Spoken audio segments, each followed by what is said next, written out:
Bonjour à tous, alors j'espère que vous allez bien. Écoutez, on va recommencer un petit peu les vidéos. Là, je viens d'accrocher mon épandeur à engrais, hein, mon ZA TS 4200 litres que j'avais acheté l'année dernière, il y a 2 ans maintenant, d'occasion. Et ben, on va s'en servir pour épandre de l'ammonitrate. Et là, je suis en train de me diriger vers le silo d'un des plus beaux villages de France, hein, Saint-Amand-sur-Fion. Donc je disais, pour aller chercher de l'ammonitrate que je vais épandre à une dose de 200 kg qui correspondra à 54 unités. Alors nous sommes le 26 février, donc vous voyez, les ni trop tôt ni trop tard. On va d'abord passer sur les colzas et puis ça nous permettra de faire un petit tour de plaine en même temps, hein. Je vous montrerai l'état de mes colzas et en même temps je vous montrerai l'état de mes blés sur laquelle je vais amener aussi une cinquantaine d'unités d'ammonitrate. Alors pourquoi j'amène seulement mon ammonitrate sur les colzas? Eh bien tout simplement parce qu'ils n'en avaient pas besoin, et c'est en amenant au plus proche des besoins de la culture qu'il y a le moins de pertes, et aussi parce qu'ils annoncent là 2 jours et demi, peut-être 3 jours sans trop de pluie, et donc je ne vais pas trop abîmer mes sols. Là on vient de prendre 36 mm en 3 jours exactement, enfin ce week-end, hein. À partir de samedi, vendredi soir, samedi, dimanche. Donc amener de l'ammonitrate avant 33 mm, il peut y avoir beaucoup de pertes, que ce soit par écoulement, c'est pas trop le cas dans mes parcelles, mais au moins par lessivage. Et puis concernant mes cultures de céréales, notamment les blés, on commence à voir là où le semis est recroisé, c'est-à-dire dans les forières. Il y a des zones où il y a 2 fois la population de blé, hein, de pieds de blé. Donc on est certainement dans les 650 pieds par mètre carré. On commence à voir un léger jaunissement, c'est-à-dire que ça annonce que pour le reste de la parcelle, là où la population est à peu près à 320-330 pieds par mètre carré, eh bien qu'il va y avoir un besoin d'azote dans quelques jours. L'épi est environ à 0,4-0,5 mm, donc en apportant l'azote dans les jours qui viennent, hein, certainement à partir de demain pour mes blés, ou demain soir ou après-demain, l'azote sera disponible à l'épi 1 cm, qui est la date à laquelle j'ai toujours amené mon premier apport d'azote. Pas en énorme quantité, hein, 50 unités, je trouve que c'est assez, puis je repasserai un petit peu plus tard avec une autre dose que j'ai calculée, je ne me rappelle plus exactement, mais ça va être dans les 60-70 unités à peu près pour un deuxième apport. Et ce qui permettra d'économiser le maximum d'azote, et puis d'un point de vue environnemental, amener l'azote très tôt, hein. Malheureusement j'en ai encore vu au 1er février dans notre région, hein. Au 1er février qui amenait l'azote. Je peux vous dire qu'avec la pluviométrie qu'il y a eu, il y a une grosse partie de l'azote déjà qui a disparu, qui ne servira pas pour la culture. Et puis la deuxième chose, toute cette azote qui ne sert pas, qui se transforme en quelques jours, quand c'est en ammonitrate, une partie en nitrate forcément, hein, va être lessivable, hein, puisque toutes les formes absorbables par les plantes sont forcément lessivables. Voilà. Écoutez, j'arrive à l'entrée du village. Alors je vais vous laisser pour l'instant, je vais aller chercher mon ammonitrate et puis on se retrouve au champ.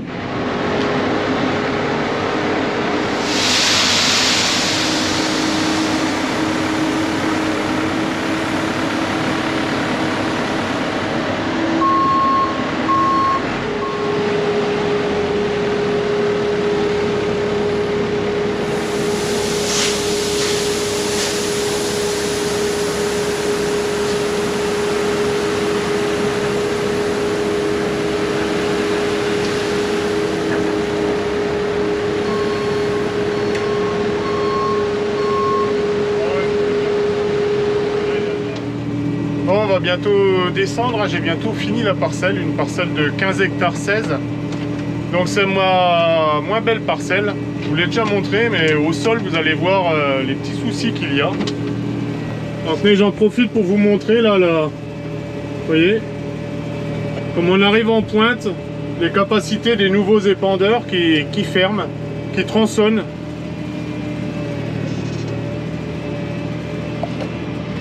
Là par contre c'est moi qui ferme les derniers tronçons au total parce qu'il a tendance à fermer trop tard, donc à suralimenter certaines zones.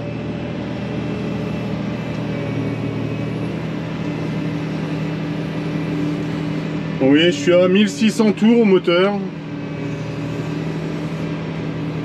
Alors en vrai j'ai plus besoin du GPS puisque les passés de traitement sont déjà marqués. Mais ça me permet d'enregistrer les dates de passage. Comme ça il suffit que je revienne dessus pour retrouver à quel moment je suis passé pour mes enregistrements.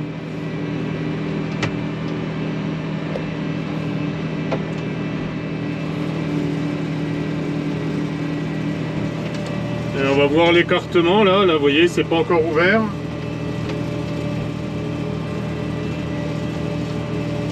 Voilà. Vous voyez, tout doucement, le point de chute varie. Enfin, il y a des petits moteurs qui font varier le point de chute derrière pour augmenter la distance. Et en même temps, il y a la trappe qui s'ouvre de plus en plus pour que la quantité soit toujours celle que j'ai demandé. Et ben voilà, hop.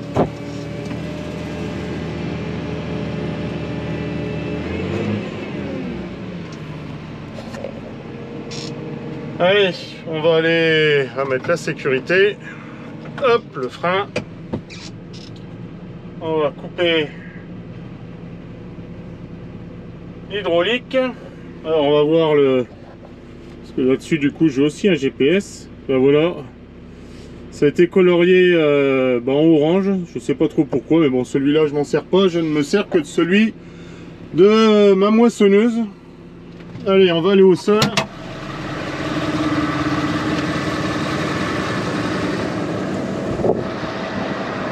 Bon, premier constat, les colzas ne sont pas très gros. Bon, j'espère que le vent ne dérange pas trop, parce que j'avais pas vu, il y a un petit peu de vent quand même. Pas assez pour faire bouger la nappe d'engrais, mais bon. Alors, vous voyez, les passées de traitement, elles sont juste marquées par l'écran. Pourtant, il n'y a plus quand même beaucoup. Alors, le sol est complètement perforé. Je ne sais pas si vous voyez tous les trous. Alors les colzas sont pas gros, c'est pour ça qu'ici j'amène mon premier rapport du coup ça va faire 54 unités parce que certains, ces colzas là, c'est la parcelle qui avait été semée en dernier, une semaine après celle que je vous montrerai juste après pour aller vider les pondeurs, où ils sont 4 fois 5 fois plus gros. Alors ce qui s'est passé, c'est qu'ils ont été énormément attaqués par les insectes à l'automne, au moment où ils ont levé, ce qui fait qu'ils sont plutôt petits. C'est l'inconvénient d'un petit colza, c'est qu'il résiste beaucoup moins aux attaques d'insectes pendant tout l'hiver. Comme je l'avais déjà dit dans une vidéo, la taille du colza avant l'hiver, de toute manière à l'entrée d'hiver, ne fait pas varier forcément le rendement. Par contre, ce que ça fait varier, c'est la quantité d'azote à apporter, parce que plus le colza est gros à l'entrée de l'hiver, plus il a absorbé d'azote, et donc moins on a à apporter d'azote au printemps. Donc ça peut être un énorme gain. Et la deuxième chose, gain en argent, et la deuxième chose, c'est la résistance, comme je l'ai dit avant, aux insectes. Alors deuxième souci que j'avais déjà montré, j'avais des tout petits raies gras et vulpins à l'entrée d'hiver. J'ai fait un yago. Donc dedans, dans le yago, il y a un herbicide. C'est l'herbicide du Belcar qui sert parce que j'avais des petits ronds de chardon et de laitron, donc ils ont été faits, ça a bien marché. Par contre, il y a un deuxième herbicide dedans qui était là normalement qui est un racinaire que j'ai fait au bon moment, qui était là pour détruire les graminées, qui a une autre voie pour la destruction des graminées, autre que les voies foliaires qu'on utilise d'habitude.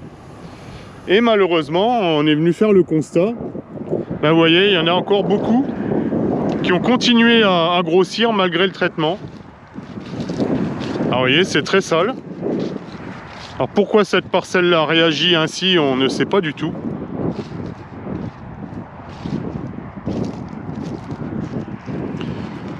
Bon, le stade du colza, vous voyez, c'est... La rosette est ici, tout début montaison, il n'y a pas grand chose quand même. Dans les cuvettes, j'ai pas de charançon, donc pour l'instant pas d'insecticide, et puis je pense que je n'en ferai pas. Et puis voilà, bah écoutez, on va se retrouver dans la parcelle de colza, mais alors du coup celle qui a été semée en premier, où je vais vider le restant de mon semoir avant de retourner au silo rechercher eh bien de l'ammonitrate.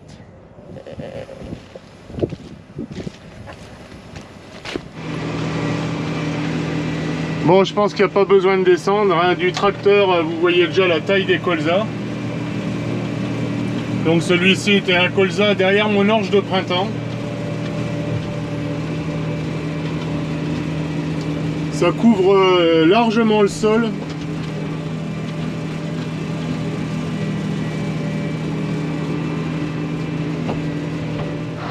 Bon, ça y est, mon épandeur est vide. Donc avant de retourner au silo, vous voyez les colzas. Donc ceux-là ont franchement redémarré hein, par rapport à la parcelle d'à côté. Très beau colza. On voit un petit peu de rouge là qui reste de l'hiver. Hein, ça signale un petit manque d'azote. Mais bon, j'ai déjà amené mon azote beaucoup plus tard que ça sur des colzas. Hein, les boutons étaient même quasi visibles. Ça m'a pas dérangé, ou ça n'a pas dérangé la parcelle à faire plus de 4,5 tonnes à 45 quintaux. Donc ça ne me fait pas peur du tout. Surtout que là, l'ammonitrate va agir tout de suite du coup. Il n'y aura aucune perte. Ce qui est l'idéal quand on veut limiter les coûts. D'ailleurs, je reviendrai là-dessus à un moment donné. Bon allez, j'y vais parce que l'heure avance et il ferme à 5h30, à 17h30. Bon, pour ne pas décorer le tracteur de terre, je ne roule que à 15 à l'heure. Mais ici, on peut voir sur la console de l'épandeur à engrais, je ne suis qu'à moitié. C'est-à-dire que ces petits curseurs, là, verts, me disent là où j'en suis dans la quantité d'engrais que je peux épandre. Donc vous allez voir le tour d'après, je vais passer là une vitesse, je vais passer en 3e, tant pis si je décore un peu le tracteur. Et je vais vous montrer les capacités de ce type d'engin qui est en ce qu'on appelle en DPA, c'est-à-dire en débit proportionnel à l'avancement. Alors attendez, là je vais couper, j'arrive en pointe. Hop, un coup à gauche, un coup à bas, ça y est, c'est coupé automatiquement. Du coup c'est moi qui le remets en marche.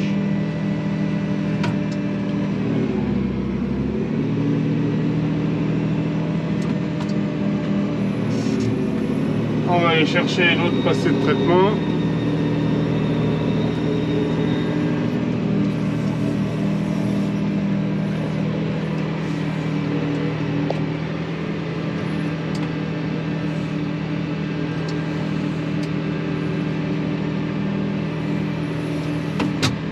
Hop, je l'ai passé, c'est le cas de le dire. Elle était ici.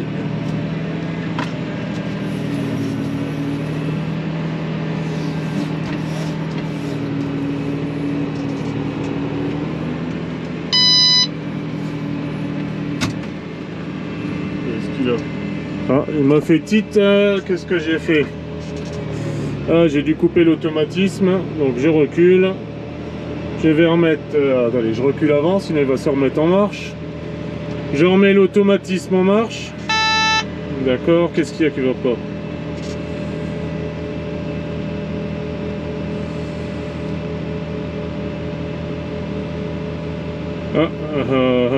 J'ai dû appuyer sur un mauvais bouton. Ah non, il s'est coupé tout seul, ça arrive, ça je sais pas pourquoi il fait ça. Alors, il faut que je retourne en arrière. Pas du tout ça, c'était là-dessus, voilà. Et que je redémarre les disques. Pourquoi l'hydraulique s'est coupée? Allez savoir, voilà. Sinon tout était bon. Donc maintenant, il faut que je le remette en automatique. Et voilà. Et je retourne sur la page 1 pour pouvoir couper moi-même si je dois couper. Et normalement il va redémarrer tout seul.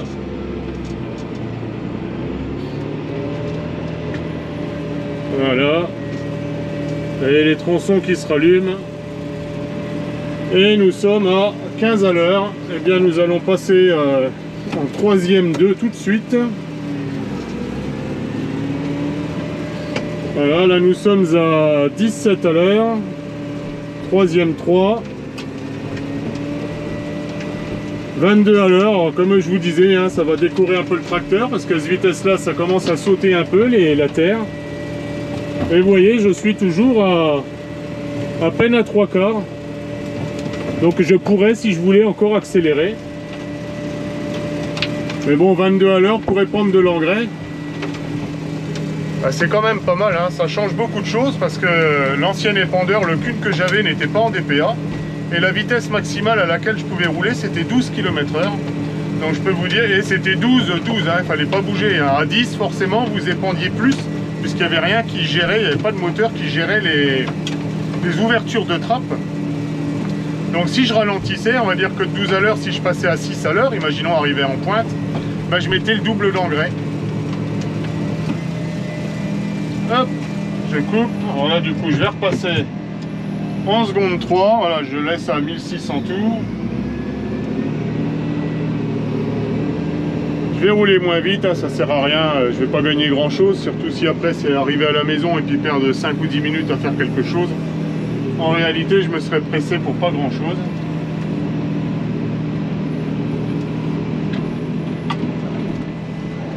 Alors, vous voyez des zones où le colza est un petit peu moins beau.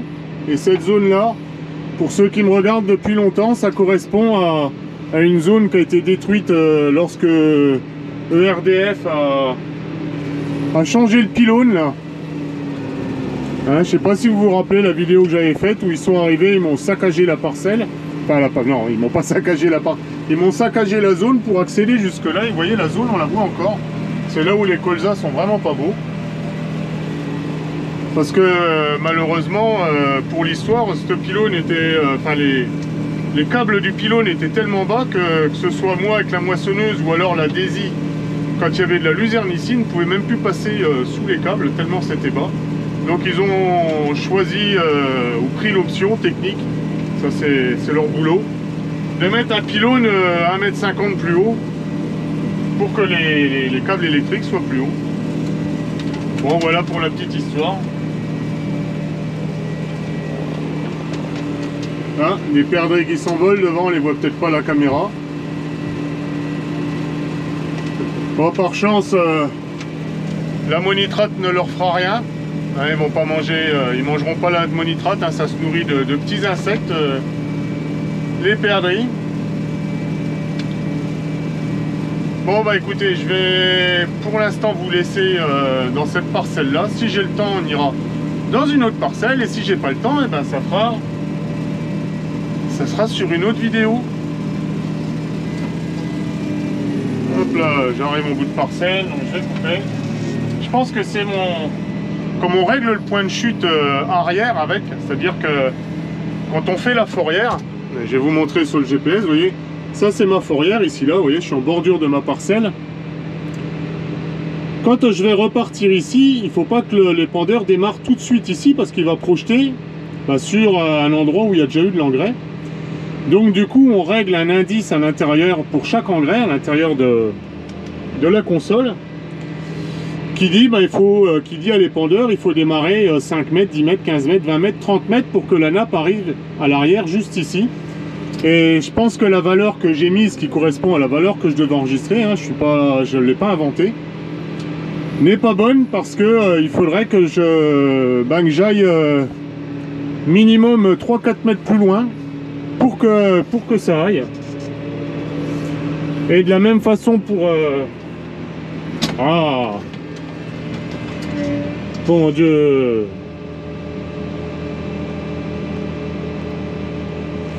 Ah, ce truc là c'est quand même mal... Vous voyez justement le problème de ça, voilà, ça y redémarre bien.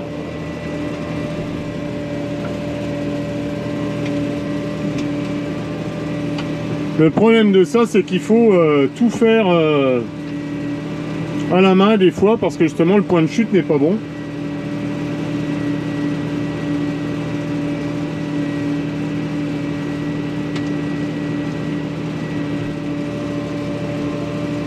Bon, j'ai conservé, vous voyez, il y a quand même un petit peu de trou, je pense qu'on le voit à la caméra. Mais il y a largement assez de gros pieds pour garder cette colza là. Au contraire, hein, ce sera peut-être même très bien.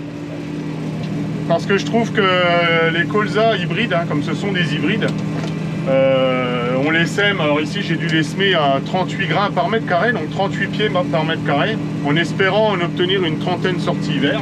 Donc là, les 30 sorties hiver, ils y sont.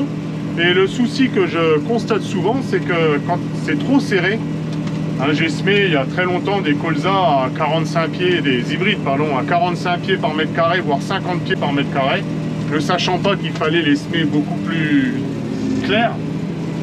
Et je trouve qu'ils ne s'expriment pas. Les colzas ne s'expriment pas correctement.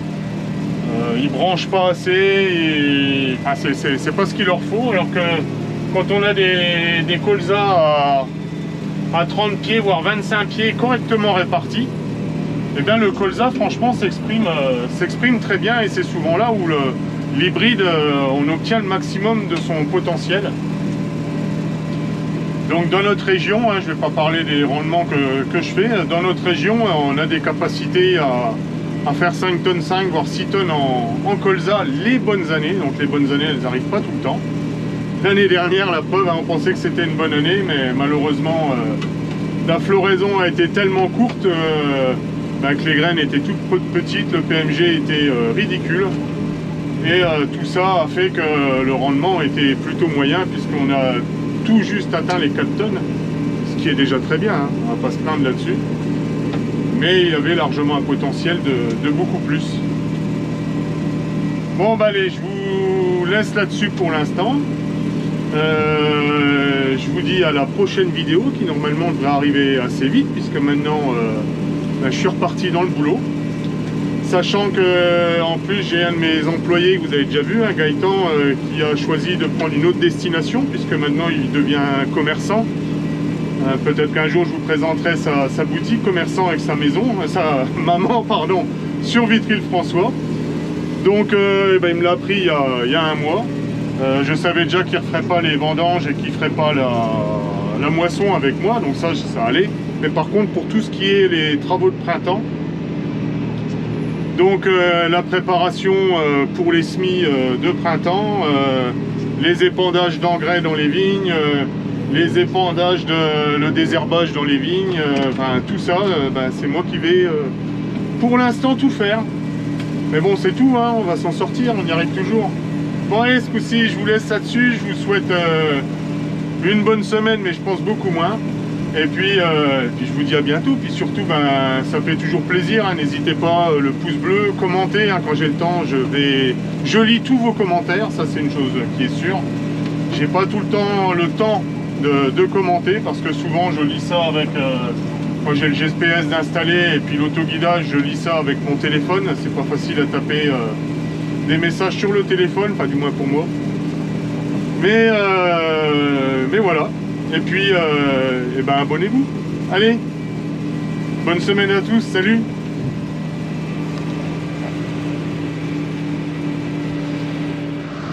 En fin de compte, je vous reprends rapidement pour vous montrer ma dernière parcelle de colza, une parcelle de 12 hectares 70. Donc c'était la deuxième parcelle semée. Donc vous voyez, le colza est... les bourgeons ont commencé à évoluer. Vous voyez, le bourgeon ici est décollé de 5-7 cm à peu près. Très belle parcelle, régulière, propre. Bon, sur celle-là, rien à dire. Voilà, là on voit pas encore les... On voit mes anciennes passées, vous voyez, quand j'ai désherbé au semis, on va dire. Et puis cet automne pour faire l'antigraminé, qui dans cette parcelle a très bien fonctionné, contrairement à l'autre. Et voilà maintenant, donc on est toujours le 26 février, je vais passer mon premier apport d'azote. Bon allez, ce coup-ci, je vous souhaite une bonne soirée. Et à la prochaine vidéo. Allez, salut. Ah, ça monte encore noir là-haut.